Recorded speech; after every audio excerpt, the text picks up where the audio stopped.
आपने पढ़ाई की, कितनी पढ़ाई की आपने? मैं एक गलत एग्जाम्पल नहीं देना चाहता लोगों को कि पढ़ना मेरे हिसाब से बहुत बहुत अच्छी बात है, लेकिन कम से कम इतना पढ़ लेना चाहिए कि इंग्लिश आती है, हिंदी आती है, 2 दूनी 4 आता है, हिस्ट्री के बारे में पता होना चाहिए, दुनिया गोल है ये पता होनी चाहिए, ये सारी चीजें पता होनी चाहिए, इतना पढ़ लेना चाहिए। अच्छा।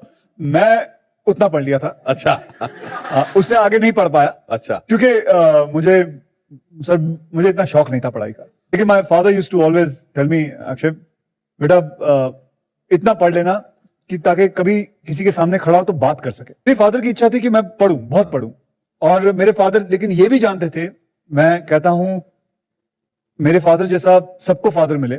मैं इतनी बड़ी बात कह रहा हूं क्योंकि उन्होंने मुझे हमेशा समझते थे।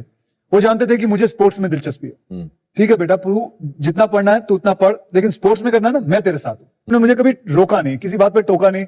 ये अगर वो चाहते तो मुझे कहते पढ़ाई के अंदर घुस, और मेरा दिमाग इतना नहीं था, मैं नहीं इतना पढ़ सकता था, मुझे नहीं मजा आता था पढ़ने में इतना। ठीक है, मैंने उतना पढ़ लिया, मैंने 12वीं कर ली, बस उसके बाद मैं नहीं पढ़ पाया। मुझे स्पोर्ट्स सारा दिन खेलना, सारा दिन खेलना। And that part my father understood it very well. He himself was an accountant, and उन्होंने कभी फोर्स नहीं किया मुझे।